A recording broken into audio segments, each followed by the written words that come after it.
Hello and welcome to episode 392 of the Mark and Me podcast. As always, I'm your host Mark. Now joining me on today's episode is a returning guest, and this is one of the very first guests I ever had on Mark and Me, and one of the first ever face-to-face interviews that I ever did. So I'm blown away, I'm very lucky, and I can't wait to announce that on today's episode I'm joined by Alicia Witt. Alicia is one of the most beautiful actresses out there. Her performances in Dune, in Twin Peaks, and obviously we're going to talk about one of the biggest horrors of the last 10 years, Longlegs, is incredible.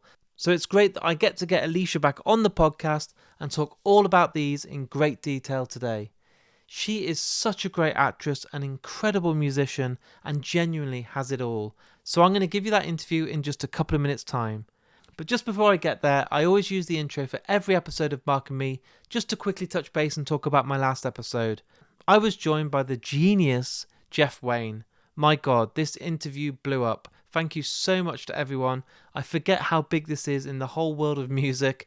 Everyone knows this soundtrack, everyone knows that audio, and it was just incredible to see such an amazing response. So thank you so much to everyone that listened, and I hope you all enjoyed it as much as me. And just before I give you the interview with Alicia Witt, let's give a shout out to the sponsor of Mark and Me, Vice Press. As always, guys, if you're in the market for some incredible posters, collectibles, these guys are genuinely the best out there. I've been buying their stuff for years, and I've got incredible collections of Jaws, The Thing, all my favourite horror movie posters, and they're all officially licensed. And the best thing about these guys, it's all officially licensed, and it's absolutely the best quality out there. And the good thing is, these guys are going to give you 10% off your first purchase if when you get to the checkout, you enter the discount code MarkandMe10. It's that simple. Or if you're really lazy, I've put a link on the notes to this episode that you can see on Spotify and Apple Podcasts. Just click that and that 10% will apply as well. How good is that? Anyway, the best thing to do now is to get to the interview with me and Alicia. So here we both are talking all things film and TV. Alicia, how are you doing? I'm very well. How are you? Good. I actually had you on my podcast back in 2017. We recorded at London Comic Con. I couldn't believe it. It was that long ago. Yes, the last time I was here. I Yes. can't believe I haven't been back to London in 7 years. That's an egregious oversight on my part. Yeah. So I was looking back today. You were one of my first guests when it launched the podcast. Oh, and now you're still here all these years later. We're now at nearly 400 episodes, 9 million downloads since I've had Anthony Hopkins, Mads Mikkelsen, Kevin Smith, Aubrey Plaza. It's blown up. So it's been a good journey. Congratulations. That's so wonderful. Anthony Hopkins. What was I'm now I want to interview you. I want to ask all about it. He's never done another podcast in the whole world. He's never done any other podcast. So Wow. I've got the one podcast with him on, and it blew up. So that was kind of the key then, because he came on and then everyone started being like, you got Anthony Hopkins. Then it led to being able to get a lot more actors and musicians and bands. So it's just blown up since then. Oh, wow. That is fantastic. Congratulations. Well, I'm honored to be. It's really nice to say welcome back to the Mark and Me podcast. It's a thrill to be back. What I want to do is we'll obviously get to talk about the film, we'll get to talk about your music career, but I still want to go back to the very start and know, because you started at such a young age, I was really intrigued when you were growing up, if there was a certain film or an actor that you had seen or a certain film experience that knew that was the kind of the career path you wanted to take. Well, the moment that changed everything was the first moment I walked onto the soundstage for Dune.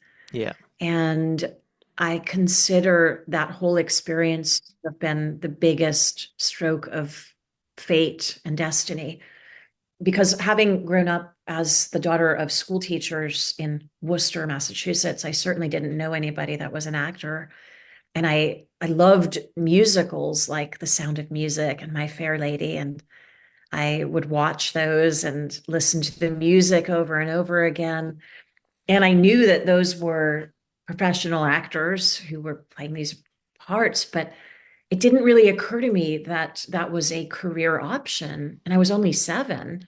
So this movie found its way to me. I was cast in it. I went to Mexico City, and I will never forget the feeling I had walking onto the stage and looking around. They weren't even filming yet. I was there for a wardrobe fitting and a week of pre-production ahead of my main time there to film. And I just looked around and I thought, oh, I'm going to do this for the rest of my life. You said that your parents are teachers, and I wondered, were they fully supportive of you then going down a career path of being an actor, knowing how hard that world is to get into, or were they very academic and saying, look, you can do this, but we want you to go and get a proper education, and then this could be something to fall back on? Because of that experience on Dune, they were so very, very supportive. And I think they would have been anyway because they they wanted me to follow my dreams. But my dad had the gift of being able to sit next to actors like Jose Ferrer that he had literally grown up watching in huge movies on the big screen. And he got to sit next to him on the set and talk. And I think it impressed upon him and all the other actors like Sean Phillips and Francesca Annis, not only a deeply honorable one, but it affords you the ability to travel and to become really well versed in conversation and getting to know people, and it creates a very, very well-rounded, rare sort of a life if you're fortunate enough to be able to make a living at it.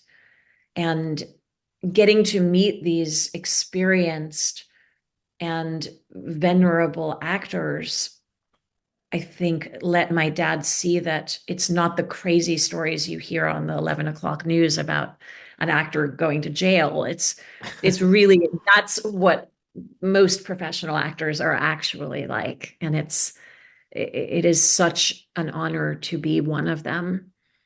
And yeah, so yes, I think the experience on Dune helped very much with the supportiveness when I later moved to LA full time as a teenager. To work with David Lynch at such a young age, especially with Dune and Twin Peaks, I suppose at that age you were too young to even be able to take a step back or digest just how incredible that is. Like one of the world's greatest film directors. It must be only later in life that you could really digest and look back and think, oh my God, like that is a dream.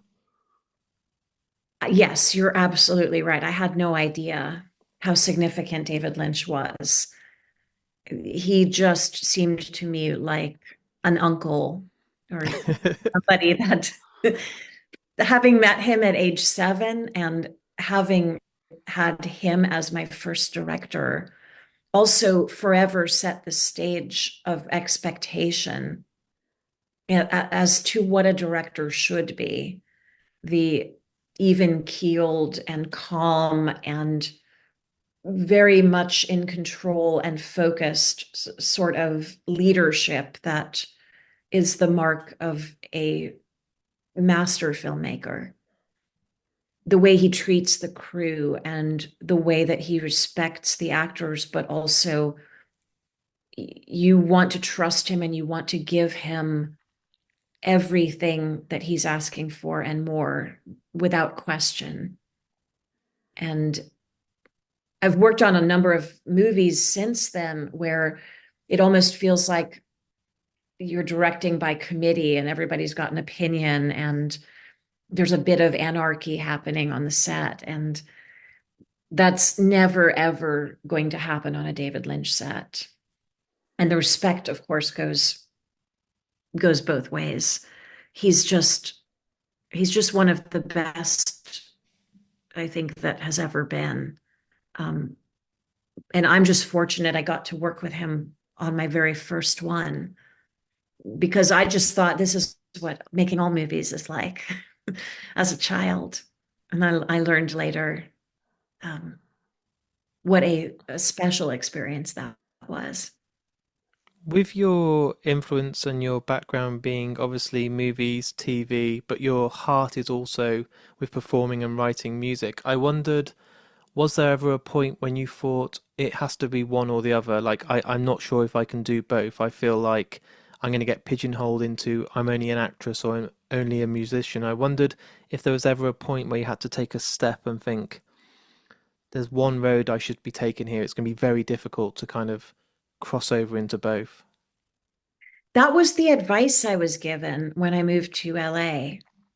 And I I did buy into that a bit. I thought that I needed to put my music on the back burner. And for many years, the songs that I wrote and the music I played was much more of a private thing for that reason. And the longer I went, like through my 20s, the vision in my head was always that I was going to be up in front of a crowd performing my own original songs, playing and singing them. But I didn't have the courage yet to consistently write and to take the chance that not every song I wrote was going to be good and wasn't necessarily going to be something I'd ever play for anybody. As a songwriter, you just have to keep on writing. That's the most important thing. And yeah, as a teenager, I was advised by various agents and managers I met with and was represented by that I ought to just focus on acting. And and also I played piano for a living. That's I played background music at the Beverly Wilshire Hotel for 2.5 years between ages 16 and 19 until I got my first big series on Cybill, which had a consistent Yeah. paycheck. And and so I guess I thought of music also as I'd competed in classical competitions when I was younger as a child. And the whole time I was doing that, I was dreaming of being an actor. So I guess I thought of music for a while as a means to an end rather than embracing just how important expressing myself through songs and lyrics was to me. But it was in my early 30s that I had a revelation, and it came at the end of a long relationship that ended. Um, the moment he walked out the door with the last of his things, I sat down at the piano and I started writing one song that became a song on my first EP. And I haven't stopped writing since then. I can't imagine how I went so long without that. And as I speak to you now, I've just had a performance here in London last night at the Lexington, and I'm still so high from it. It's incredible to me. And the number of people who came to the Lexington from all around England as well. I asked for a show of hands, and people had traveled in from Birmingham and Manchester, and some people even flew over from the US. Um, it's to say that my dream has come true as a musician is a vast understatement because it's all about expressing myself and sharing my heart in a way that playing characters is very different from. These are songs I've written, and I'm not really playing a character. I'm just sharing something I've felt or observed and allowing the audience that's there to become the other character in a way. Just the energy exchange is extraordinary. I don't really have any words for it. Is it incredible now that you are in a position where you can read scripts and decide to take them on or go on tour and play your music? It's kind of a win-win because you do the two things that mean the most to you. And I've seen that you've obviously got a Christmas album coming out, loads of US dates. You've just played in London. It feels like this must be one of the best years of your life. You had Long Legs, one of the biggest, you know, grossing horrors, original script that I've probably ever read. And it must feel like life is still making you want to pinch yourself even now. Thank you for saying that. Yeah, I appreciate that so much because I don't often take a step back and think about those things, but I do see, like, being up in front of a crowd like last night at the show, it does sink in a bit more.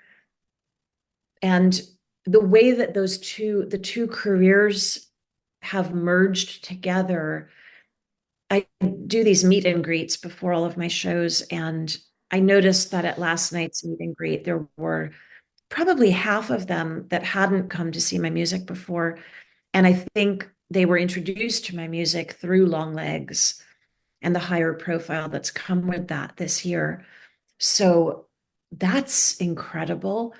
And you're right to be in a position where I'm not sitting by the phone waiting, hoping that a role is going to come along because that's the only thing I have in my life. It makes everything sweeter to have this tour coming up to look forward to. And there's a movie that I believe I'm going to be able to film in November before the tour.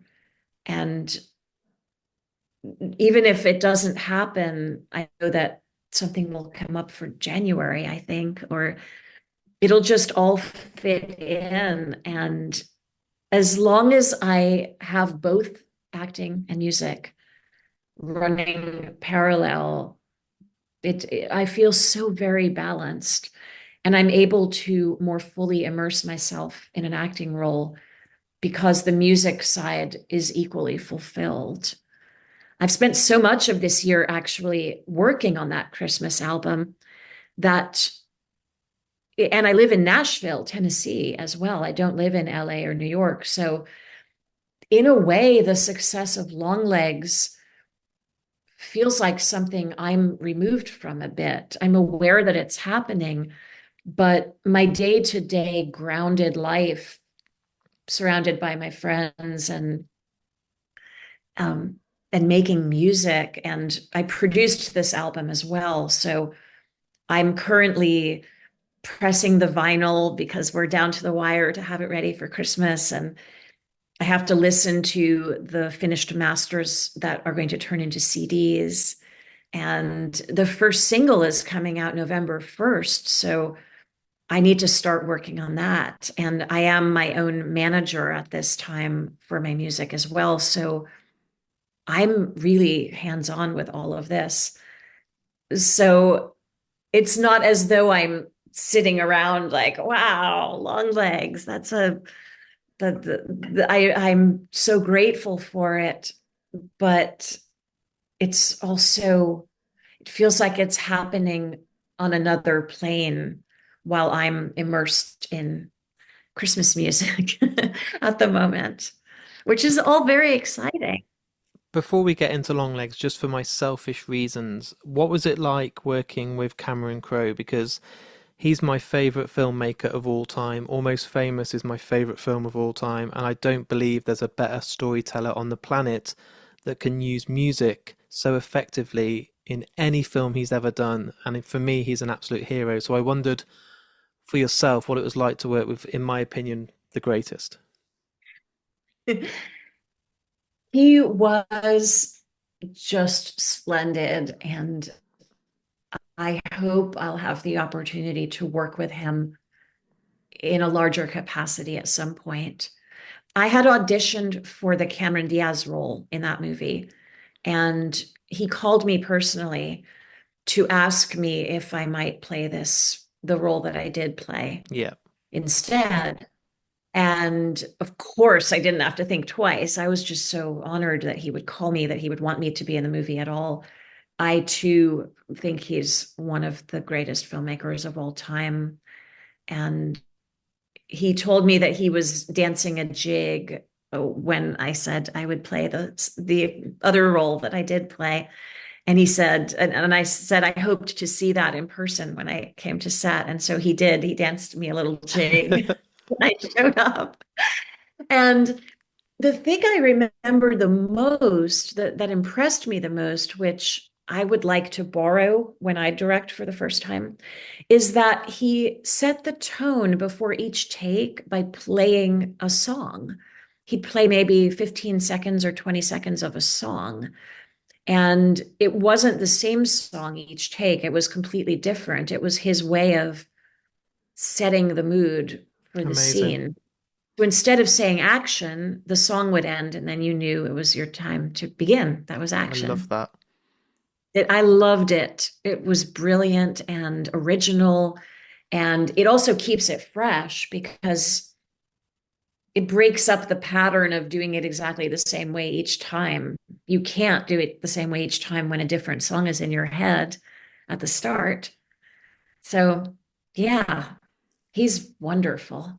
Just I will wonderful. get shot now if we don't talk about long legs. And obviously, it's the biggest horror of the year. Everyone I know absolutely became obsessed with it. And I don't believe there's probably been a better marketed film since the Blair Witch Project. Like the hype before it was even in the cinema, the talk of Nicolas Cage, the talk of the story, everyone I knew was obsessed and like, this is going to be the greatest film ever. And I wondered as yourself the first time you read this script if you could ever anticipate just how big this movie became in the horror community because it's more than just a film for some people. I had no idea. And I don't think there is any way of knowing. When we first set out to make this movie, Neon wasn't involved at all. So that would have probably raised the ante a little in terms of expectation, just because they have done such a phenomenal job with, I think, all of the movies they have distributed. But this was unprecedented. I have never in my 4 decades in this business seen or had the privilege of being part of a campaign like this. And from the moment they released the first trailer in January, I think, well, I had a sense it was going to be very successful just based on how that trailer did and the way in which they had cut it together and the way they released just the trailer. And then the months leading up to Longlegs, each thing they released was more brilliant than the last. I was blown away. I'm still blown away. I can't quite believe it. I would have considered Longlegs one of my favorite projects I'd ever been a part of, even had it not been seen on the level that it was, because I felt so viscerally connected to the role of Ruth. Every scene I read in that script, I wanted to play her more. And by the end of the script, I was just genuinely praying that I would have the opportunity to portray her, to channel her, because I had a sense that I understood who she was and I really loved her and I understood those complicated decisions she made. And I felt such a sense of pain from all of her words. I felt like I knew who she had been before Longlegs arrived on the scene and how that informed her choices and the incredible strength that she had, what she had to endure. And in enduring that, what she inflicted on so many people. I just felt this need to be Ruth. And I had this hour-long Zoom with Oz the next day after reading the script. And then the day after that, I got the call that I was going to play Ruth. Wow. Uh, but it felt so genetically personal. Like came from some ancestral place. And every step of the way, Oz and I communicated. We had a lot of dialogue before we ever started filming. So by the time we were on set, we had a shorthand and we already knew all the different facets of Ruth that could come out in each of these scenes. We weren't exactly sure what version was going to be used or what was going to prove to be the right way, but I had done enough work on her with myself and with Oz that when I was on set, all I had to do was let go and let my body fall away and just allow her to take over. And it was one of the most thrilling, strange, out of body, and just magical experiences I've ever had as an actor, and also deeply cathartic. Yeah. The fact that this performance and this movie would become what Longlegs has become out in the world is that's just gravy to me. The I've experience itself would have been really special otherwise. I've read and seen an interview with Micah about the first time that Oz wanted the cast to see Nicolas Cage as Longlegs in full costume, and I wondered if he had done the same to you. Had you seen any concept art or any photography, or was it the first time, like Micah and Blair, that you saw him on set after a certain amount of time, or did you already have an idea of what to expect? I had no idea Oh, wow. how terrifying he was going to be. I had never heard that voice before. I the reaction you see from me on screen is the genuine reaction. It I love took that. very little acting to be scared by him. I had a sense of what the costume would be, and I knew what the hair was going to look like just because there was a there was a stunt performer who was approximating the look in some scenes from a distance. For example, I think if he's seen driving the car from a far distance, it doesn't always have to be Nick. And so I saw the stunt performer around, but nothing can prepare you for that performance, that voice, the depravity of that being that he channeled. It was chill inducing, just horrible. And I want to say also that Nick gave me every single bit as much when the camera was on me as he did when it was on him. There was no discernible difference in the performance. And I so appreciated that because the amount of energy it takes to be a character that extreme is that's a lot. He's the finest and most generous. I truly believe there's no other actor on the planet you'd have got that same performance from. There's incredible actors out there, Leonardo DiCaprio, Christian Bale, all these amazing, talented actors, but it needed the craziness of Nicolas Cage, the unhinged performance, and only him on the whole planet, I believe, could be Longlegs. Yeah, I believe you're right. The whole experience of Longlegs could only have happened at that moment. Every one of, I mean, I know that Nick, Micah, and I, and Oz, we all resonated very deeply on a personal level to the characters and to the story. And despite the fact that it's a horror, and of course, it's a very heightened story, and none of us have experienced anything like what's in the movie, fortunately, but it was about so much more.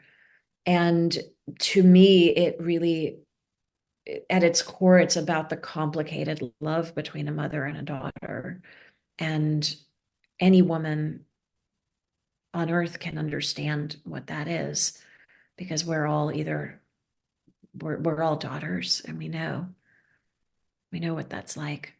So I think all of it together could only have happened with this specific cast and at this specific time in history, and to have had the perfect alignment of Neon choosing to buy this movie. We still had 10 days left to film. They hadn't even seen the whole movie. They bought it based on seeing 2 scenes.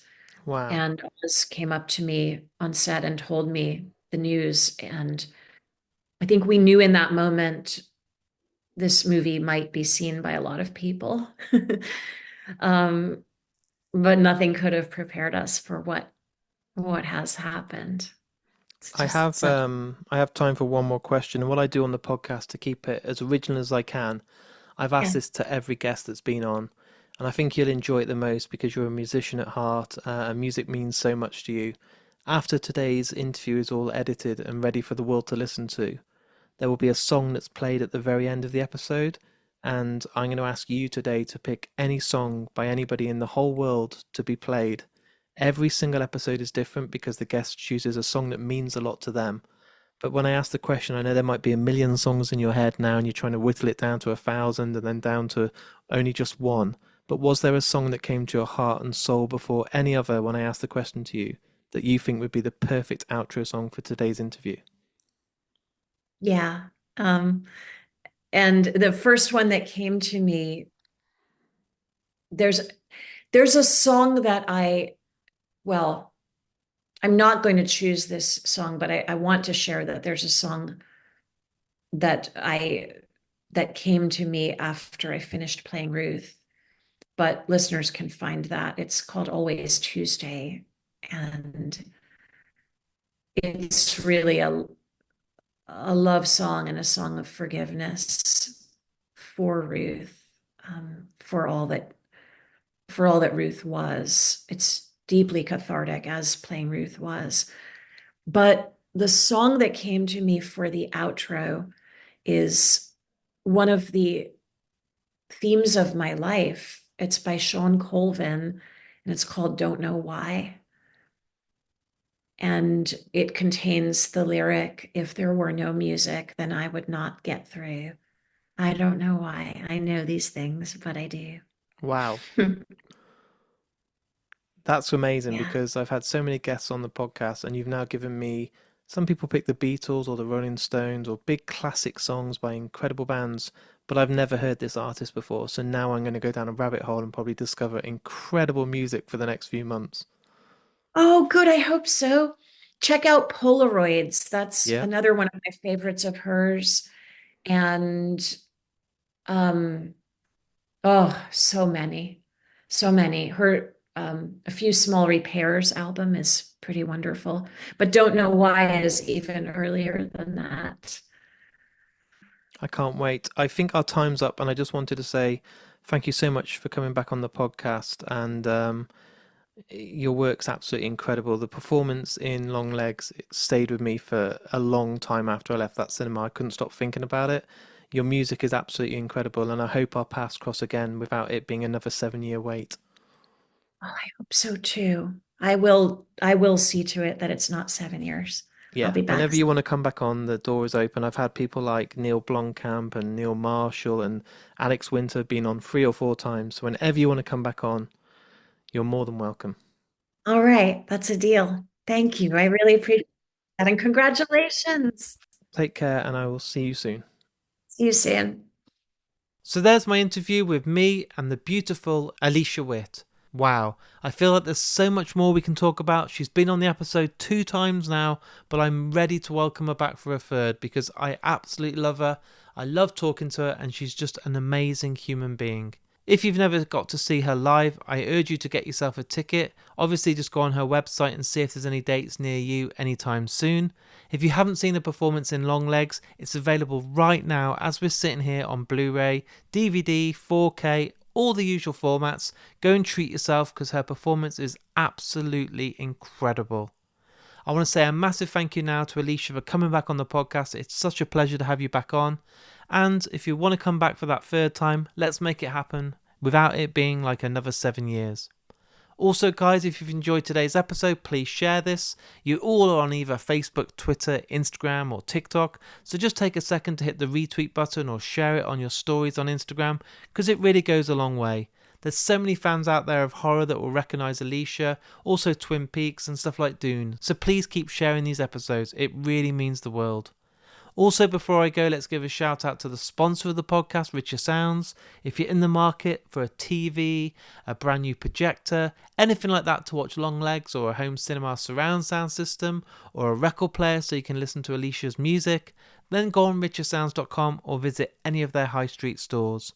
And if you want to support the podcast just that little bit more, I do have a Patreon account. This is my way to keep the lights going on, to keep paying the bills like hosting the podcast on Spotify, Amazon Music. I need a lot of bandwidth and it costs a lot of money each and every month. So if you can help me by the link on markandme.com, it really means the world.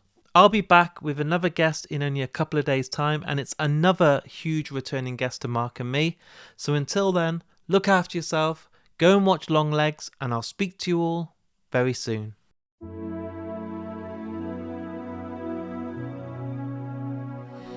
don't know why the sky is so blue,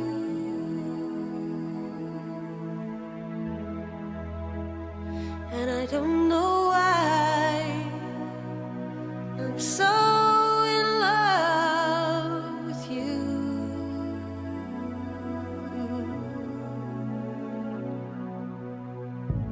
if there were no music, then I would not get through. And I don't know why I know these things, but I do.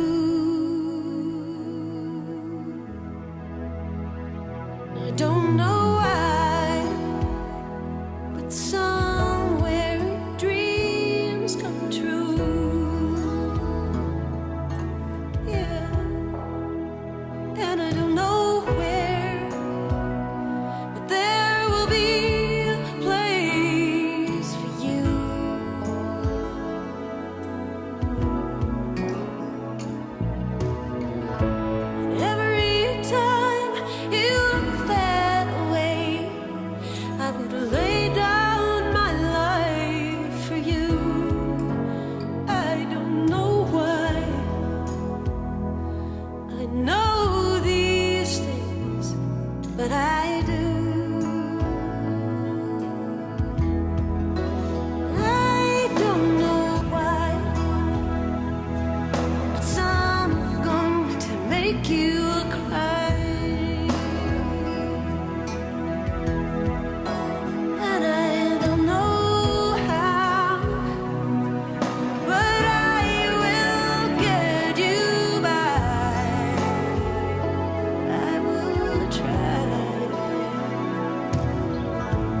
know why. I don't know anything at all.